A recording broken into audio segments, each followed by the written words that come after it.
So I went over the outlet mall, the new outlet mall here in Woodstock, Georgia this weekend, and came back with two pairs that actually cost me $80 total. So way below $100. I think it was a pretty good deal. So one of them, as you can see, is Adidas. The other one is Nike. First, the Adidas. It's a simple running model. It's called the Liquid Ride. You see the original price is $60. I end up paying $30 for this one. It's nothing too special, just a simple running shoe, but great price, and I was looking for something new to run with, so this is what it is. I'm going to pull it out, show it to you guys real quick. So pretty much the whole upper is this mesh with sort of a fuse underneath it. It has a little bit of a synthetic nubuck on the toe box here, the toe protector. Padding is sufficient, ventilation is pretty nice, comfort is pretty good. The midsole is the Adiprene 2, which is a pretty good foam. It's not Boost, of course, but that was the top foam Adidas had before the creation of Boost. I really like this, red accents with the laces and the hints on the tongue, and of course the heel and the insole. I must say it's a very comfortable shoe. When I tried it on, I actually ended up getting size 8. They did not have 8.5 for me, but those actually fit perfectly, and I'm definitely going to use them as their purpose to just run outside and see how they are. And actually they provide a pretty good arch support, so it's kind of nice in my opinion. So moving on to the next pair that actually is I like better, and I actually have history about. As you can see, Nike bag from the Nike outlet store, and this is the Air Veer.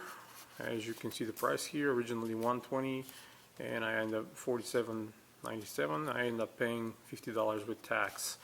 And of course this is the University Red Black colorway. This is actually the only colorway plus that came out this year / end of last year that I really liked and I wanted to get, but I was waiting for finding a good deal, and I finally ended up getting it. So here's a pair. One really big plus for this store was they had like 6 or 7 pairs in my size, so I actually had the opportunity to sit down and pick a pair that it's almost perfect, with no flaws, no imperfections or anything like that. So here they are. What I do like about this model is actually, here's the history, sort of story back that I have about it. Back in '94, one of my friends in high school actually had this pair, the original one. He had the white upper and black overlays colorway, and of course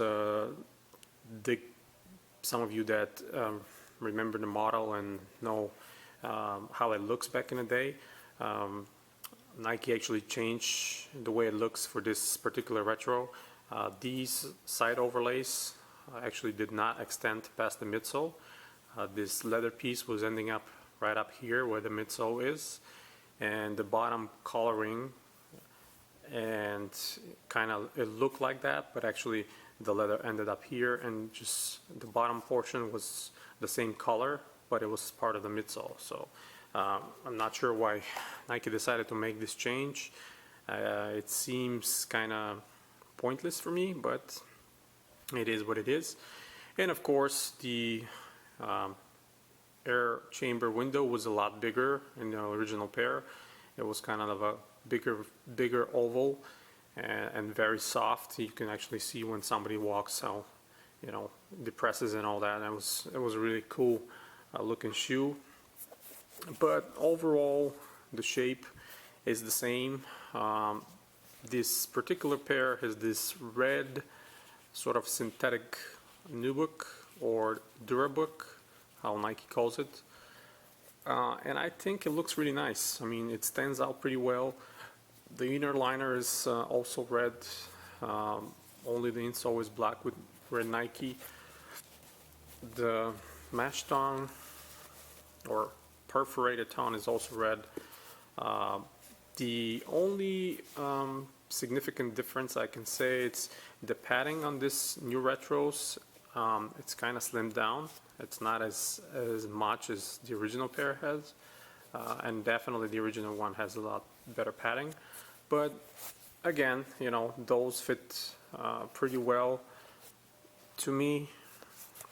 And when I tried them on, of course, you know, the signature Air Veer strap, as you all know, a lot of sneakers from that time, a lot of Nikes from that, you know, 92, 93, 94 era had a lot of straps around the midfoot section or around the collar or above the toe box. So that's kind of a significance from back in the day. Both swooshes are perfect. The upper doesn't have any glue stains or anything like that. Definitely when I put them on my feet, they're not as comfortable as the original one. I never had the original one, but like I said, my friend had it, so I've tried it on, and I remember how comfortable and cushioned they were on the heel. The setup was, you know, Air Max unit on the heel and just an encapsulated air on a forefoot. I can barely feel the air in the heel on this new pair. Not sure about the forefoot, if they have it at all. It's supposed to be there, but I cannot say, I cannot feel it. But nevertheless, for $50, I think it was a great buy. I have the black and white original colorway that released first from the Air Veer last year as well, and I have the all white with red overlay as well. Bought that from Finish Line way back for roughly the same price, $60 I think it was, so half price from the original. I only paid full retail for the black and white when it came out, and I would probably would have bought them cheaper if I waited a little bit, but for some reason I thought, you know, there are a lot more fans out there. They're like the motto, and you know, they will disappear as soon as possible, but that didn't end up happening. So, but that's okay. I didn't pay, you know, over retail. It was just the retail price for it. As you can see, laces are red as well. So the only black portion of the shoe is the patch on the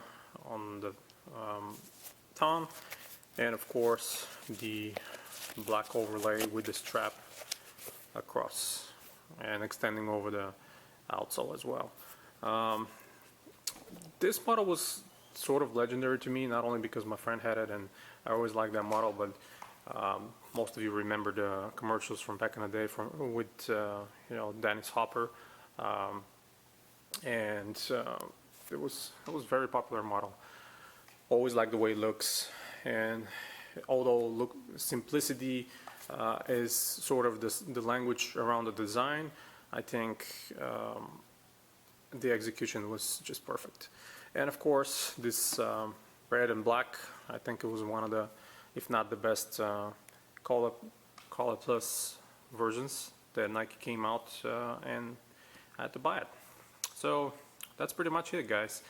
Thank you for your support. For more sneaker news, reviews, and history articles, stick around to collectivekicks.com. And until next time, guys, you have a wonderful day.